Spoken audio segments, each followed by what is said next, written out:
सबसे पहले तो ये कहूँगी कि जैसा मैम ने बताया कि मैंने कैसे शुरुआत की या स्कूल में थोड़ा सा दिमाग में था, तो हाँ, स्कूल में थोड़ा सा कहीं सोचा था, कहीं शायद पढ़ लिया होगा, कहीं सुन लिया होगा कि नहीं आईएएस ऑफिसर नाम की कोई चीज़ होती है। लेकिन तब ये भी नहीं पता था कि यार यूपीएससी नाम की कोई एग्ज़ाम है, सिविल सर्विस एग्ज़ाम है, उससे और भी पोस्ट में आप सिलेक्ट हो सकते हैं, ऐसा कुछ नॉलेज नहीं था। जब मैं अपने कॉलेज लेवल में आई, जब कॉलेज में एडमिशन लिया, मैंने भोपाल से ही प्राइवेट इंजीनियरिंग कॉलेज से केमिकल इंजीनियरिंग किया है। और उस दौरान मुझे जब मैंने सोचना शुरुआत की कि क्या बनना है, कंटेम्पलेट किया कि एग्जैक्टली क्या करियर चाहती हूँ, तो लगा कि यार कहीं जो पुरानी ड्रीम थी, एक जो सपना था, वो अभी उसको सामने लाना चाहिए। इस एग्ज़ाम के बारे में जो चीज़ें मुझे 1-2 साल में समझ में आई हैं, वो कुछ चीज़ें मैं आपसे शेयर करना चाहती हूँ। सबसे पहली चीज़ जो पहले जय और रचना हम दोनों बोल चुके हैं कि कंसिस्टेंसी। आप अगर दिन में, कई बार हमसे सवाल पूछते हैं कि आप कितने घंटे पढ़ाई करते हैं, तो देखिए घंटे मैटर नहीं करते। कोई 17-18 घंटे हमें नहीं पढ़ना है, इतना हम पढ़ भी नहीं सकते। एक दिन पढ़ सकते हैं, दूसरे दिन नहीं पढ़ पाएंगे। 5 से 6 घंटे ही आपको देने हैं, उतने निकालने हैं। पर वो जो वक्त आप अपनी पढ़ाई को देते हो, वो कंसिस्टेंटली आपको रोज़ उतना ही अपने पढ़ाई को देना है। Consistency is the key, that is the first and the most important thing जो आपको ध्यान में रखनी है। दूसरी चीज़ इस एग्ज़ाम में मुझे लगता है इक्वली इम्पॉर्टेंट है, क्योंकि ये जर्नी लंबी होती है। जैसे एग्ज़ाम ही 1 साल तक चलती है, आप प्रीलिम्स देते हैं, फिर आप मेंस देते हैं, आप इंटरव्यू में जाते हैं पर्सनालिटी टेस्ट के लिए, तो एग्ज़ाम 1 साल तक खुद चलती है। उसके पहले मान लीजिए आप 1-1.5-2 साल पहले से प्रिपेयर कर रहे हो, तो ये जर्नी काफ़ी लंबी रहती है। उस जर्नी में मेंटली अपने आप को मोटिवेट रखना, अपने आप को बूस्ट करते रहना, वो भी इक्वली इम्पॉर्टेंट है। और इसीलिए अपने आप पर भरोसा बेहद ज़रूरी है। You need to have a faith in yourself कि अगर आपने इसमें कदम रखा है, अगर आपने सोचा है कि आप सिविल सर्विस एग्ज़ाम देना चाहते हैं और देंगे, तो आपको ये ठान के उसमें जाना है कि हाँ, मैं ये कर सकता या कर सकती हूँ। ये एक अपना मोटिवेशन, अपने साथ एक फेथ, बिलीफ अपने ऊपर आपको हमेशा रखना है। कमिंग टू प्रेपरेशन की कैसे तैयारी करनी है, बहुत सारी बातें आप सुन चुके हैं कि आंसर राइटिंग में कैसे करना होता है, आंसर राइटिंग का स्ट्रक्चर कैसा होना चाहिए। तो मैं शुरू में सबसे पहले ये कहूँगी कि मेरे प्रिपरेशन का बेस 2 चीज़ें रहीं। पहला था करंट अफेयर्स। करंट अफेयर्स इसलिए मैंने उसको उसी से शुरुआत की क्योंकि करंट अफेयर्स सबसे इंटरेस्टिंग पार्ट होता है। कई बार आपको हिस्ट्री कभी बोरिंग लगेगी, कई बार आपको लगेगा ज्योग्राफी इतना, कभी हर किसी के अपने अपने फेवरेट्स होते हैं। तो मुझे वो 2 सब्जेक्ट्स लगते थे कि यार इतना मन नहीं करता है, लेकिन न्यूज़पेपर्स और करंट अफेयर्स में जो भी नया चल रहा है वो मुझे हमेशा इंटरेस्टिंग लगता था। इंटरनेशनल रिलेशंस में क्या हो रहा है, क्या सोशल रियलिटीज़ हैं, कहाँ क्या हुआ, उसका क्या इम्पैक्ट पड़ेगा एडमिनिस्ट्रेशन पे और हमारी कंट्री पे, तो उसको आप अपना एक बेस बना सकते हो। आप करंट अफेयर्स बेस्ड प्रिपरेशन कर सकते हैं, इसलिए भी क्योंकि अगर आप मेंस एग्ज़ाम देखेंगे तो काफ़ी डायनामिज्म आ गया है, केवल प्रीलिम्स में नहीं बल्कि जनरल स्टडीज़ पेपर 2, पेपर 3 में भी आप देखेंगे कई सारे ऐसे सवाल हैं जो करंट इवेंट्स से इंस्पायर्ड होते हैं, उन पे बेस्ड रहते हैं। तो जब आप न्यूज़पेपर बेस्ड, करंट बेस्ड पढ़ाई करते हैं तो वो आपका प्रिपरेशन वहाँ से भी कवर हो सकता है। दूसरी जो चीज़ मैंने जिस पे बहुत फोकस किया वो थी आंसर राइटिंग। तो आंसर राइटिंग का, जैसे खान सर बता रहे थे कि आंसर राइटिंग की प्रैक्टिस बहुत की, तो उसके पीछे मेरा ये था कि जब मैं हमेशा प्रीलिम्स का कोई भी पेपर टेस्ट देती थी, हम मॉक टेस्ट देते हैं, तो मॉक टेस्ट देती थी तो हमेशा मेरे मार्क्स करीब 90 to 110, 120, इससे ऊपर मेरे कभी मार्क्स नहीं जाते थे। तो मुझे हमेशा ये डर था कि यार प्रीलिम्स में कहीं मेरा कुछ, क्योंकि कट ऑफ भी इसी कुछ रेंज में जाता है, तो हमेशा लगता था कि यार कुछ गड़बड़ यहाँ ना हो जाए।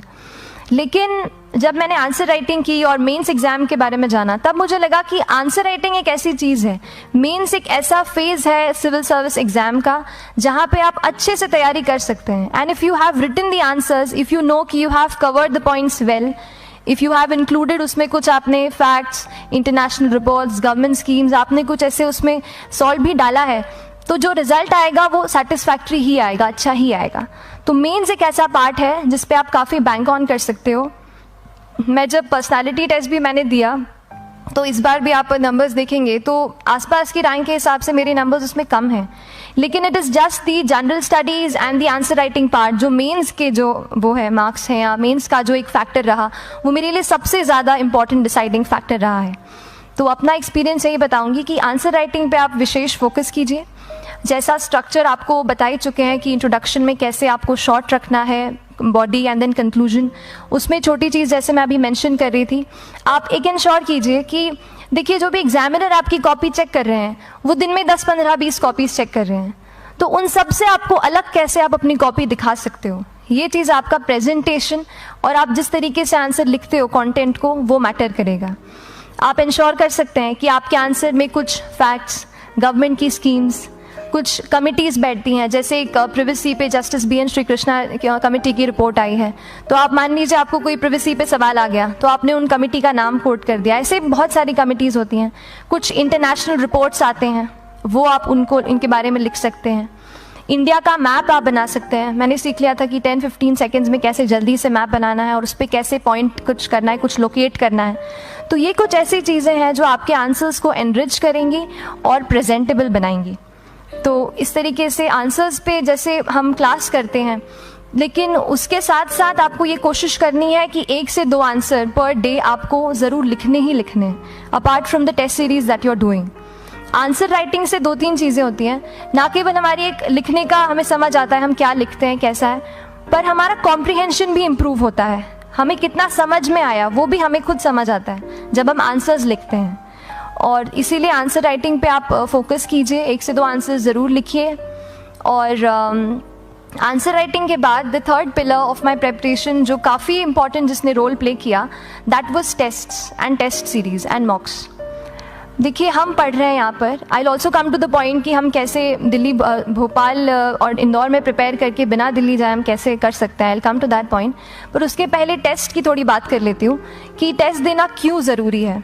हम ये जो एग्ज़ाम दे रहे हैं सिविल सर्विस की, ये एक ऑल इंडिया लेवल एग्ज़ाम है and this cut throat competition. तो उसके लिए आप केवल पढ़ते रहें, सारी बुक्स, मटेरियल्स, स्टैंडर्ड, ये करंट का सब पढ़ लें, लेकिन अगर आप ये नहीं जज कर पाए कि आपका क्या लेवल है at an all India level, तो चीज़ें समझ में आप नहीं, मतलब आप आगे नहीं बढ़ पाएंगे या सही डायरेक्शन नहीं पकड़ पाएंगे। तो इसलिए आप टेस्ट से घबराइए मत। कई बार टेस्ट का इनर्शिया होता है, ऐसे लगता है कि जब तक पूरा सिलेबस कंप्लीट नहीं कर लूँ तब तक टेस्ट नहीं दूंगा, लेकिन सच में बात ये होती है कि जब तक हम GS के मतलब पेपर देने अंदर भी घुसते हैं ना, तब भी उस सेकंड पे लग रहा होता है कि कुछ छूट गया है हमारा।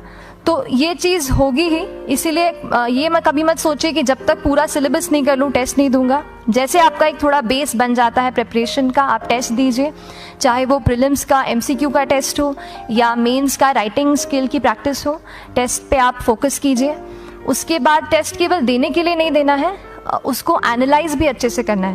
When you get the answer hints, when you get the answer keys, analyse properly कि आपकी क्या गलती हुई है और उससे भी सीखने की कोशिश कीजिए कि क्या कुछ नया मुझे इस टेस्ट पेपर से या इस आंसर कॉपी से मिल सकता है। तो इस तरह से टेस्ट पे भी आप फोकस कीजिए। And I will come lastly to the point कि जब मैंने प्रिपरेशन शुरू की थी अपने कॉलेज के 2nd ईयर 3rd ईयर आते आते, तो मन में बहुत सारे फियर्स थे। मैं भी एक नॉर्मल फैमिली से हूँ, मेरे फैमिली में किसी ने आज तक सिविल सर्विस का पेपर भी नहीं लिखा था, तो मन में बहुत सारे फियर्स थे, डाउट्स थे, क्या होगा, कैसे होगा। तो हो सकता है आपके मन में भी ऐसा होगी। बस एक चीज़ है, आप ज्वाइन करते हैं class, that will only provide you a direction. वो आपका रास्ता दिखा सकते हैं आपको कि इस रास्ते पर आपको चलना है, लेकिन चलना उस रास्ते पे आपको खुद है। You have to work on your own. कभी ये मत सोचे कि मैं वहाँ नहीं जा पा रहा हूँ तो नहीं हो सकता, यहाँ है, तो हम एक्सक्यूज़ेस बनाते हैं। कई बार चैलेंजेस आते हैं। तो मैंने कॉलेज के साथ प्रिपरेशन की, तो उसमें भी काफ़ी दिक्कत आती थी। कभी कभार कॉलेज की एग्ज़ाम होती थी तो इसमें मैं अपना उतना वक्त नहीं दे पाती थी। तो उस मोमेंट पे फिर प्लानिंग ने मुझे बहुत हेल्प किया कि हम किस तरीके से अपने कॉलेज के एग्ज़ाम के लिए प्लान कर लें। जैसे मैंने इंजीनियरिंग की है और मुझे पता है कि हम इंजीनियर्स 1 महीने से ज़्यादा पहले से पढ़ते नहीं हैं। पढ़ते हैं क्या? तो वो चीज़ आप ध्यान रख सकते हो, उसको अपना स्ट्रॉन्ग पॉइंट बना सकते हो। 1 से 1.5 महीना जब exam is approaching, I use to plan my entire syllabus का प्रिंट आउट निकाल के I use to make my notes. उस तरीके से उसको मैं उसको संभाल लेती थी। तो whenever you are managing those things together, focus on planning. किस तरीके से आप एक माइक्रो प्लान बनाएं, अपना डेली एक प्लान बनाएं, वीकली टारगेट सेट करें और एक ब्रॉड विजन दिमाग में रखें कि ब्रॉडली आप मंथ्स में क्या कवर करने वाले हैं।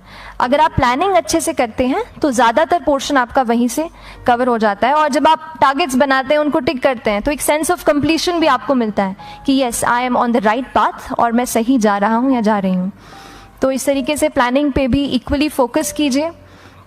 एंड बस यही सिंगल बिगेस्ट मैसेज मेरी तरफ से यही रहेगा कि आपने अगर ठान लिया है, अगर आप सोचते हैं कि आप ये एग्ज़ाम क्रैक कर सकते हैं, तो आपको रोकने वाला और कोई नहीं, आप खुद ही हो सकते हैं। तो खुद आप अपनी रुकावट कभी मत बनिए, एक्सक्यूजेस मत बनाइए। ऑब्स्टिकल ज़रूर आएंगे, उन्हें आपको चैलेंज करना है। Challenges are meant to be challenged. तो सही तरीके से अपने ऑब्स्टिकल्स को हैंडल कीजिए, और इस एग्ज़ाम में अगर आप सही स्ट्रैटेजी रखते हैं तो आप अपने एक अटैम्प्ट में ही इसको क्रैक कर सकते हैं। एंड एनीवेज आप जो भी अटैम्प्ट नेक्स्ट रखते हैं, दिल में यही रखिएगा कि जो ये मेरा नेक्स्ट अटैम्प्ट होने वाला है, ये मेरा बेस्ट अटैम्प्ट होने वाला है। कभी भी इस एग्ज़ाम को हाफ हार्टेडली मत दीजिए कि चलो देख के देखता हूँ कैसा है पैटर्न का एग्ज़ाम का। अगर एग्ज़ाम का पैटर्न देखना है ना, तो घर पे 3 घंटा टाइम लगा के एग्ज़ाम दे दो, बस केवल पैटर्न देखने के लिए एग्ज़ाम अटैम्प्ट मत कीजिए। जब आप एग्जामिनेशन हॉल में जा रहे हैं या कोई अटैम्प्ट आपने सेट किया है, तो अपना सब कुछ उस एग्ज़ाम को दीजिए, अपना टाइम, एनर्जी, फोकस, जितना भी करेक्ट आप उसमें पॉजिटिविटी डाल सकते हैं उसको दीजिए, एंड पूरी तैयारी के साथ ही इस पेपर को दीजिए, and I am sure that you will succeed. So till then, all the very best to you and good luck. Thank you so much.